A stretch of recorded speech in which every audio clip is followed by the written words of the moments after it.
Oh, ayan, nakakat kasi. Akala nila hindi ko alam. Yeah, the people na nag-assembly dyan, who are originally and again, they're directly connected to Robredo. No? It's all about land, no? Properties, and these are what? Communist people. Hindi naman po galing dito. Narinig ko pa nga yan mag-ama na, Papa, hali baga kita sa bukid. Di kita kayan maparalampas ba dilunta? Oh. Mga komunista baga yan, AFP. Taan ko kita kaiyan. Ha? We have to ask ourselves, bakuin mga taga-igdiyo. Para arkila lang yan, tapos ngunyang katiwala lang dyan. And because of illegal drugs, may kotse naman daang ngaya. Nakaara-arkila man daang ngaya igdiyo sa antihong ko na bako man taga-igdiyo. Dahil lang kay kami tatao makiiwal.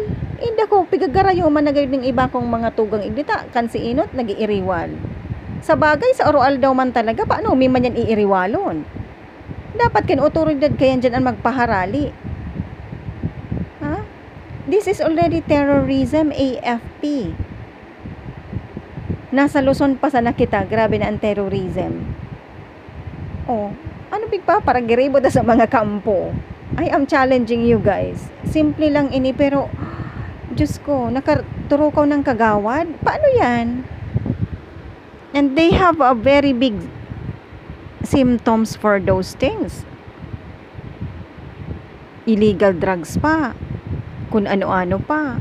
Kadakol bagay di yun nag-report tungkol dyan. No? Even the prostitution. Tanta relibredo po yan. Na ang gusto ko kaito, paharali o na yan.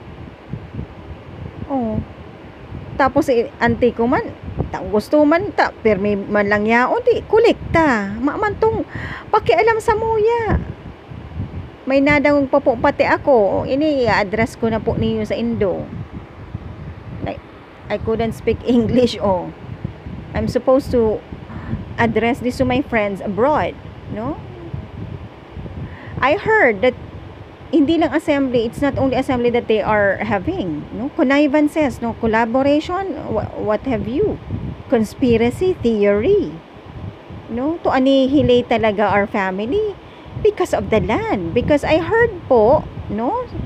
Allegedly, Mrs. Teresita Lumibaw Raro has been spreading really to prospective creditors that the land is hers.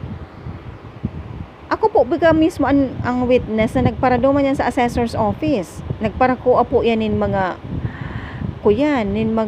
documents. Tapos sabihan ko na duman, nagaharapot na pati. Nag-ano po ngaya to, taday mabagang ngaya nagbayad ng tax.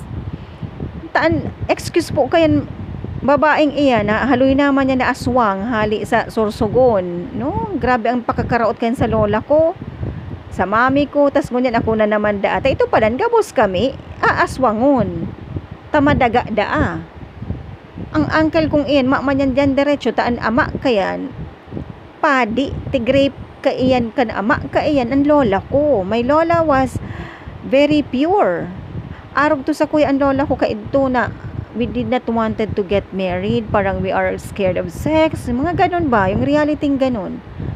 But, she got married to my lolo who was like 10 years yatang older, na talagang namanhika na parang she gave 3 requirements na medyo difficult, but he was able to pass. And then my lolo was captured by the Japanese that time and was murdered. And then my lola,